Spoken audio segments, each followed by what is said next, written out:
Turn around. You're under arrest.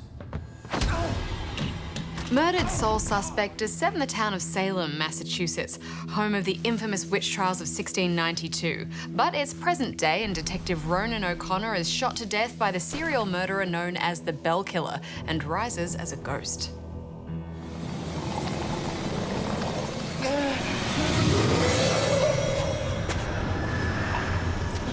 Hey! Get back! Get back here! I quite like the character setup of Ronan, how the story of his life is told through his tattoos. You steal my car, you paid a price. He grew up on the wrong side of the tracks, fell into thug life and gangs, but meeting the love of his life put him on the straight and narrow. Oh yeah, I do. He developed a new identity and became a cop. Now you think this new badge covers all that up? It was clever, wasn't it? They managed to get an awful lot of information across in one cutscene. No, stay with me.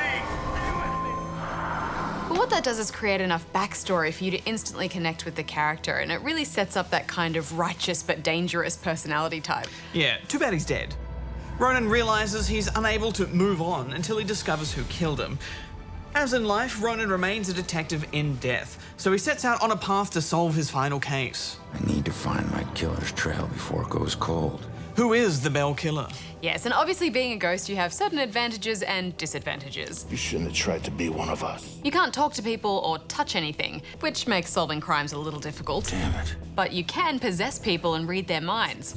I still can't believe she died. It happened so fast. And walk through walls. Setting up a rule like this would be pretty difficult to get away with for the entire game if there were literally no structures that you couldn't pass through. So they get around it by saying that most of the houses in Salem are consecrated, meaning you can't pass through them. Can't go there. You have to wait till someone opens a door and then follow them in. Yeah, at first I was a bit miffed by that, but as you said, having no solid walls would have been a bit tricky to build an entire game around, and the explanation works given Salem's esoteric history. The rest of the game mostly involves searching for clues, collectible items that give more information about events of the past or the case, and using your ghostly powers to try and get information out of people. Should get this photo to Rex for that Amber Alert. It's actually a great premise. I was intrigued enough to want to get stuck into this investigation. But unfortunately, the game is fairly limited in design. It doesn't look great and it just feels a bit sloppy in places. Yeah, it's not quite there, is it? I get the impression that it needed a little bit more money behind it and maybe a little bit more time. A lot of the character animations are robotic and they only seem to have a few skins and feature options. At one point I thought I'd run into his dead wife, but it was just this chick with the same hair. I thought they were just being unreasonable. I didn't know they would do this. Throughout the game, you'll visit some fabulously cliched horror locations, such as a church, a cemetery, and everyone's favorite, an insane asylum. We'll be okay. I'm not gonna let anyone. Damn.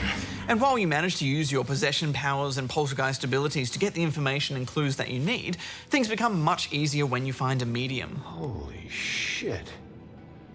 You're a medium. A young girl who can see and communicate with the dead. There was some nice writing and a wonderful relationship that develops between these two, which was lovely to watch. I'm Joy. Seriously? And Ronan is better. Won't your parents think you'd be a medieval gladiator? Sometimes you'll be required to use your poltergeist powers to distract police or wardens so that she can creep through. So there's a bit of teamwork there. Come on, kid, hurry. Being a ghost, you can't fight or fire a weapon. You do encounter enemies, though, and they're demons. They're pretty sparse, though, and they're annoyingly easy to take out. You can see them through walls, you can hide in plain sight in these kind of spirit shadows that are everywhere, and basically wait for your moment to bring them down with one move. It's just too simple. Yeah, it was super average, wasn't it? They put these bird distractions around to help you out, but you really don't need any help when they predictably wander back and forth anyway. As you explore, you'll often encounter other ghosts who also haven't moved on. You can offer to help them by solving mini mysteries and providing them with the answer that they need. Let me see what I can do. I thought some of these were really interesting, but most of them were just dull or plain stupid. Yeah, I agree. And generally the evidence was right at your feet anyway. You just had to pick the most relevant piece of information. She needs to know how much she meant to them. I also thought they were way too cavalier about the way they left memories and collectibles about the place. Some of them were hidden, but there were so many. It's like you were just following a breadcrumb trail of glowing items to find in every single area.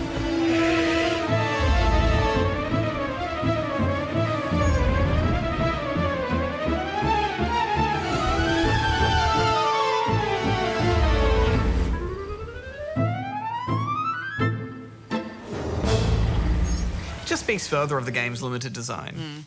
I also thought it would be cool possessing random people to hear what they were thinking. Because generally they've given a unique thought or two to most NPCs. How much does a tattoo hurt? Cop was, like, covered. And it would have been nice to get pieces of information that were small clues that tied into the larger case, but most of them were pretty generic. Gotta have faith in the department. It's a bit buggy too. I'd often possess someone and then not be able to get out of them, forcing a reset.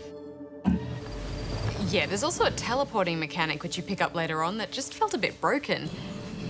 I struggled to get it to work properly almost every time I needed to use it. And often this meant I was stuck wandering around the same area because I wasn't sure if I was supposed to teleport out of there or if it just wasn't working properly. Yeah, it's confusing, isn't it? Possessing a cat was fun though.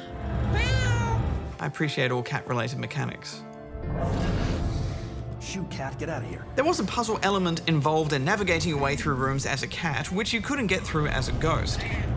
It was a bit of a clumsy device though, and conveniently there was always a cat waiting for you whenever you needed to go through a vent. Yeah, look, this is one of those gaming experiences where I was just left really disappointed and sad because I could see what it could have been.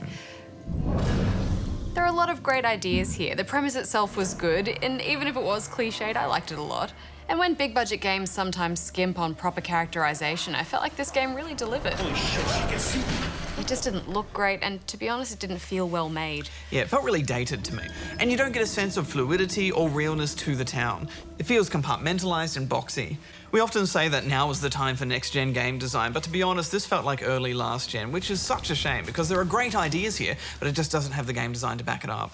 What are you going to give it overall, Hex? Look, I could see all the areas they were trying to really get it right, but unfortunately there were just too many places they got it wrong, so I'm giving it 6. Yeah, this was a tough slog. I'm giving it 5 out of 10.